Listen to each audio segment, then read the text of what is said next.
ang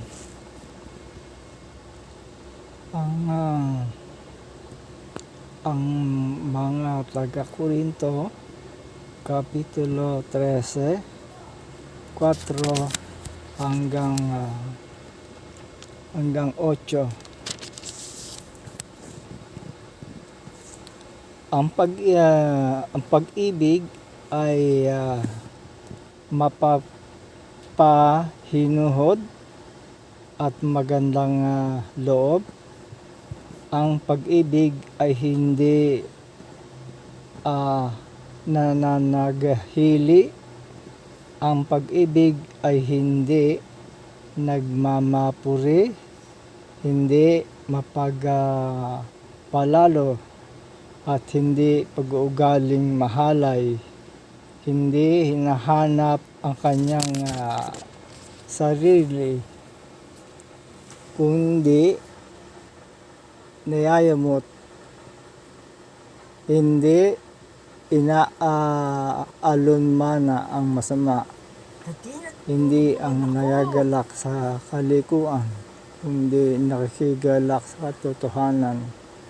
Lahat ay binabata, lahat ay pinaniniwalaan, ay inaasahan, lahat ay tinitiis. Ang pag-ibig ay hindi nagkukulang kailanman, kahit maging mga hula ay nagtatapos, maging mga wika ay hindi maging kaalaman ay nawawala. Ang ibig sabihin to, ang pag-ibig ay hindi mapapagpahinuhod. Di magandang loob. Ang pag-ibig ay hindi naghili. Ang pag-ibig ay hindi nagmamapuri. Hindi mapagpatalo.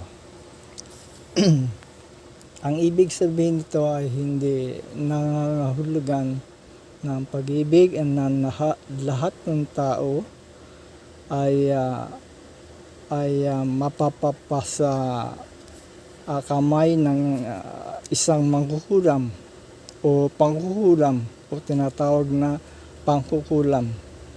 Pag ang pag-ibig ay sinadya at hindi lamang ito naging focus sa dalawang nagmamahalan at ito ay pangkukulam na tinatawag na maaaring ang pag-ibig ay hindi tunay na pag-ibig, kundi tunay na ito ay napapailalim sa isang pangkukulam na tinatawag na atin lamang.